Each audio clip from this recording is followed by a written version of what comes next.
ہم محقق نہیں ہیں تو لوگ کہیں گے جب نہیں ہو تو پھر کیا کر رہے ہو بیٹھ کے یہاں پہ. لہذا وہ ہوتے نہیں ہیں, لیکن ٹانگ اونچی رکھنے کے لیے بڑی بڑی پھینکتے ہیں کہ ہم ہیں ہم ہیں ہم ہیں ہم ہیں ہم ہیں. میں مانتا ہوں ان میں کچھ صحیح لوگ بھی ہوتے ہیں, سارے برے نہیں ہوتے.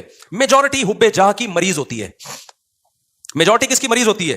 حب جاہ. میری طرف آؤ میری طرف آؤ. یہ بڑی بھی محبت ہے, یہ وہ نہیں ہے جو نیچرل ہے, یہ ہوس ہے, یہ عزت کی ہوس ہے. اور اللہ کو عزت کی ہوس پسند نہیں ہے. قرآن کہتا ہے تلک الدار الاخرہ نجعلها للذین لا یریدون علوا فی الارض. ہم آخرت اسی کو دیں گے جو زمین میں اپنی برتری نہیں چاہتے. یہاں برتری سے ناجائز برتری مراد ہے, ہر جگہ اپنی ٹانگ اونچی رکھنا. مجھے یاد ہے ایک دفعہ میں کہیں گیا, کوئی علماء بیٹھے ہوئے تھے, عرب علماء تھے, تو وہ عربی میں بات کر رہے تھے, کچھ سلام دعا ہو رہی تھی, میں بھی کچھ بات چیت, تو ایک لڑکا نو عمر بیٹھا, وہ بیچ میں بولنا شروع, سوال مجھ سے پوچھ رہے ہیں, جواب کون دے رہا ہے وہ. تو میں نے بعد میں اس کو الگ سے سمجھایا, میں نے کہا آپ میں حب جاہ کی بیماری ہے. کیا ہے؟ میں نے کہا انسان کو اپنی بیماریوں کا خود پتا نہیں چلتا.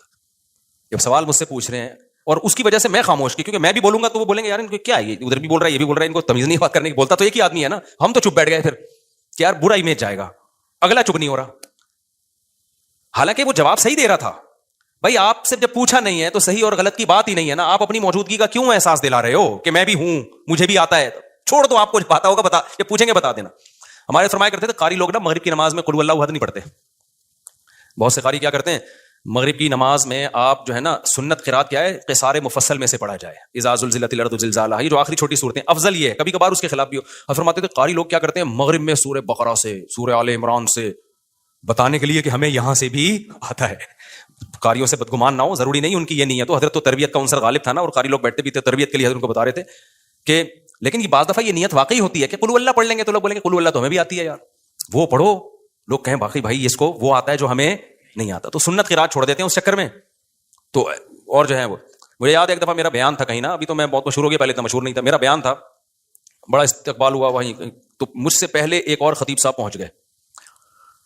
اچھا میں تو چاہ رہا تھا کہ میں ناغا کروں, جب یہ کر لیں بیان تو اچھا ہے, کیونکہ بیان کرنے میں گلا دکھتا ہے آدمی کا, بھائی 1 گھنٹہ بولنا پڑتا ہے. تو میں جب وہاں پہنچا تو وہ پہنچے ہوئے تھے پہلے. مجھے بڑی خوشی ہوئی کہ چلو بیان کس کا ہوگا, ان کا ہوگا. میں بیٹھ گیا آرام سے. لوگوں نے کہا نہیں جی ان کا ہوگا, مولوی صاحب مجھے لے رہے ہیں. اب مجھے لگا کہ وہ جو خطیب صاحب تھے, غیبت اس لیے نہیں ہے کسی کو نہیں پتا, میں بہت عرصے بعد ہی اس لیے بھی واقعہ سناتا ہوں کہ اب کوئی جس کا واقعہ اس کو بھی نہ پتا چلے, مقصد کسی کو رسوا کرنا نہیں ہے. مجھے لگا کہ ان کے نا چہرے پہ ہوائیاں, ان کو بڑی سخت تکلیف ہوئی کہ یہ کیا ہو گیا, یہ ان کا کیوں ہو رہا ہے.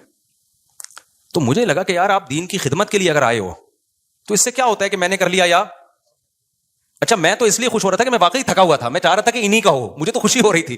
میں نے وہاں لوگوں سے کہا, میں نے کہا بھائی میں نہیں کروں گا بیان, یہ ان کا بیان میں بیٹھ کے سنوں گا. مجھے بہت بول کے اس زمانے میں بہت زیادہ بیانات ہوتے تھے, اور یہ اسپیکر کے اتنے اچھے سسٹم ہی نہیں, طبیعت سے گلا پھاڑنا پڑتا تھا. لیکن مجھے پھر اپنے شیخ کی یہ بات یاد آئی کہ یہ کوشش کرنا کہ ہر جگہ میری بات چلے, ہر جگہ میرا بیان لوگ سنیں, حالانکہ آپ کو پتا ہے کہ فلاں آپ سے اچھی بات کر سکتا ہے لیکن نہیں, اس کو کٹا کے خود. یہ کیا ہے, اٹ از کالڈ حب جاہ. یہ عمل کیا کہلاتا ہے, حب جاہ. وہ عزت حاصل کرنے کی کوشش کرو جس کے اہل ہو, دوسروں کو پیچھے ہٹا کے عزت کی کوشش کرنا, یہ حب جاہ کہلاتا ہے. یہ عمل سمجھتے ہو کہ نہیں سمجھتے ہو؟ تو ہر جگہ ہے, یونیورسٹیوں میں بھی ہے, کالجز میں بھی ہے, سائنسدانوں میں بھی ہے. سائنسدانوں میں بہت ایجاد کوئی اور کرتا ہے, سارے سائنسدانوں میں نہیں ہوتا, لیکن یہ کامن بیماری ہے. یہ بڑے سے بڑے طبقے سے لے کے چھوٹے سے چھوٹے طبقے میں سب میں ہوتی ہے بیماری, کہ جو ہے وہ لوگ چاہتے ہیں کہ بھئی وہ کیا ہو. اس کو قرآن نے کیا کہا, فرمایا کہ وَيُحِبُّونَ أَن يُحْمَدُوا بِمَا لَمْ يَفْعَلُوا. اہل کتاب کے جو علماء تھے نا, جو ایمان نہیں لاتے تھے اور حب جاہ کے مریض تھے, قرآن نے کہا ان کے اندر یہ مرض ہے کہ یہ چاہتے ہیں کہ جو کام انہوں نے نہیں کیا اس پہ بھی ان کی تعریف ہو. کام کوئی اور کر رہا ہے, تعریفیں کس کی ہوں, ان کی ہوں. یہ عمل کیا کہلاتا ہے, حب, یاد کر لو نا یار, کچھ تصوف کی اصطلاحات ہے, حب جاہ کہلاتا ہے. اصطلاحات یاد کرنے کا فائدہ ہوتا ہے جب چیز نظر آئے گی آپ بولے گے وہی ہے بھائی, یہ ٹھڑک یہ ٹھڑک ہے, یہ حب مال ہے اور یہ حب جاہ ہے. تو ان 3 چیزوں سے اپنے آپ کو بچا لینا, اس کو قرآن نے کہا ہے وَجَاءَ رَبَّهُ بِقَلْبٍ سَلِيمٍ. جو قیامت کے دن اللہ کے پاس آئے گا صاف دل کے ساتھ, اس کے لیے جنت ہے. صاف دل کا کیا مطلب, حب جاہ سے بھی پاک ہو, حب مال سے بھی پاک ہو, اور حب باہ سے بھی پاک ہو. اور بھی شعبے ہیں لیکن وہ اتنے امپورٹنٹ نہیں, جیسے کھانے کی ہوس, یہ بھی دنیا کی محبت ہے. ہر وقت دل کرتا ہے کچھ کھاتا رہوں میں بیٹھ کے, ہاتھ ہی نہیں رکتا کم بختہ, یہ بھی دنیا کی محبت ہے. لیکن یہ بیماری بہت زیادہ نہیں ہے, اور جب مرنے لگتا ہے تو چھوڑ دیتا ہے, ڈاکٹر خود ہی چھڑوا دیتے ہیں, بس کر مر جائے گا دھماکے سے پھٹ پھٹا کے. روزہ ہی نہیں رکھا جاتا کبھی, بہت سے لوگوں سے روزہ نہیں رکھا جاتا, کہہ رہے ہیں ہمیں تو بھائی ہر وقت کچھ نہ کچھ. یہ بھی حب, اس کو حب جاہ نہیں کہتے, یعنی خواہشات کا غلام ہے. تو خواہشات کے بہت سارے شعبے ہیں, ہر خواہش میں لمٹ, لیکن 3 شعبے بہت بڑے ہیں. ان میں حب باہ ہے, حب مال ہے, اور حب جاہ ہے.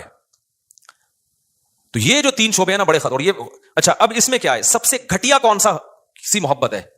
دیکھو کچھ بیماریاں, یہ تینوں بیماریاں تو سمجھ میں تھوڑی تھوڑی آ گئی, میں کبھی اور وقت میں انشاءاللہ, بہت اہم ٹاپک ہے, اس کو کسی اور وقت میں بہت ڈیٹیل سے میں انشاءاللہ اس کو ایکسپلین کروں گا. ابھی اس کو سمجھو.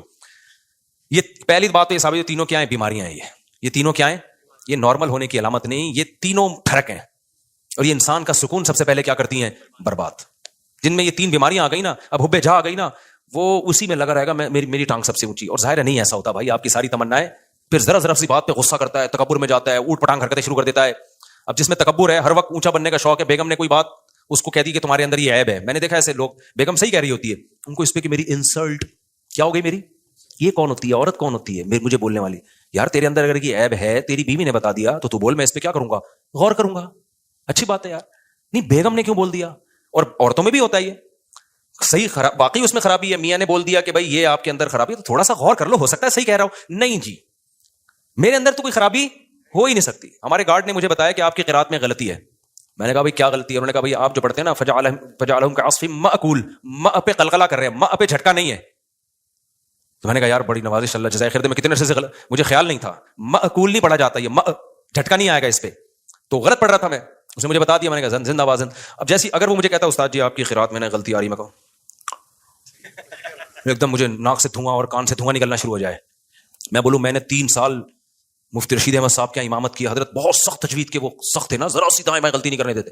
انہوں نے میری غلطی نہیں نکالی, میں نے فلاں سے پڑھا اتنے عرصے سے, کسی نے آج تک نہیں کہا ایک دم دھواں نکل لے لال شر. تو غلطی بھی غلطی رہے گی, اور صحت ڈپریشن میں کون جائے گا؟ وہ نہیں جائے گا, وہ کہے گا ٹھیک ہے بھائی آپ پڑھتے رہو. یہ کہے گا ڈپریشن میں کون جائے گا؟ میں جاؤں گا. تو میں نے بولا بھائی ہم نے یہ دعویٰ ہی نہیں کیا کہ ہم سے کوئی غلطی نہیں ہو سکتی, بھائی ہم نے غلطی ہو رہی ہے تو میں نے کہا بتاؤ یار. انہوں نے کہا فجعلہم کعصف مأکول, جھٹکا لے کے پڑھ رہے ہیں. میں نے کہا چلو آئندہ دوبارہ پڑھوں تو بتانا. پھر ایک اور لفظ ہے علیہم نار مؤصدہ, یہاں بھی میں جھٹکا لے رہا تھا, مؤصدہ. اس نے کہا استاد جی آپ نے غلطی ٹھیک نہیں کی ہے. پھر وہی میں نے کہا مجھے زبان پہ وہ چڑھ گیا وہی لفظ, آج علم ترا میں نے جان کر پڑھی, پھر میں نے مأکول پہ جھٹکا نہیں کیا. میں نے کہا یار تھوڑا پریکٹس کرتا ہوں اس. تو اگر میں یوں کرتا ہوں, میں کہتا ہوں ایسے, میں نے دیکھا حب جہاں کے مریضوں کو نا ایک دم دھواں نکلنا شروع ہو جاتا ہے جب آپ ان کو غلطی بتاؤ نا, ایک دم نیلے پیلے, ایک دم ناک ایسی پھول جاتی ہے ان کی. تو پھر وہ موٹیویشنل اسپیکر کو سنتے ہیں, ڈپریشن کیسے ختم کی جائے. وہ موٹیویشنل اسپیکر سن رہے ہوتے ہیں, ابے تو اپنا تکبر فرعونیت ختم کر, فرعونیت ختم کر. تو کیوں اپنے آپ کو نیک سمجھ رہا ہے؟ بھائی ہم نیک نہیں ہے, سیدھی سی بات ہے, ہم آڑے ترچھے ٹیڑے میڑے ہیں. تو کوشش کر رہے ہیں. اب آپ کہیں نیک نہیں ہے تو پھر یہاں بیٹھے ہوئے کوشش کر رہے ہیں بھائی نیک بننے کی. یہ نہیں کہہ رہا کہ میں برے ہیں ہم, میں تو یہ کہہ رہا ہوں ہم یہ دعویٰ نہیں کر رہے کہ ہم کیا ہیں, نیک ہیں. ہم تو بھائی سیدھے سادے سے انسان ہیں, کوشش کرتے ہیں برائیوں سے بچنے کی, اور اگر اللہ نہ کرے کبھی برائی ہو جائے تو کوشش کرتے ہیں بھائی اس کو توبہ کریں. کوئی غلطی ہم سے معقول بھی تو غلطی ہو گئی نا, کوئی بتا دے گا تو کوشش کریں گے اس کو سیٹ کر لیں. تو بڑے بڑے دعوے ہی نہ کرو بھائی, نہ اپنے آپ کو بہت بڑا فنڈر سمجھو. نارمل سمجھو گے تو لائف کو کیا کرو گے, انجوائے. جہاں یہ سمجھ لیا کہ میں کوئی الگ ہی فلم ہوں, ڈپریشن, اسٹریس تک اور ٹینشنیں آپ کو آ کے گھیر لیں گی بھائی, عذاب میں پڑ جاؤ گے, مصیبتوں میں پھنس جاؤ گے آپ. نہ پھوں پھاں بناؤ اپنی. ہاں جتنا اللہ نے مرتبہ دیا ہے وہ ٹھیک ہے, جتنا اللہ نے دیا. ہر آدمی کا ایک اسٹیٹس ہوتا ہے, وہ نیچرل ہے, اس سے آگے نکلنے کی کوشش. یہ اسٹیٹس تو اللہ نے کسی کو دیا ہی نہیں ہے کہ تم سے غلطی نہیں ہو سکتی, یہ تو ناممکن ہے. یہ کیوں سمجھ رہے ہو اپنے آپ کو؟ سمجھتے ہو کہ نہیں سمجھتے؟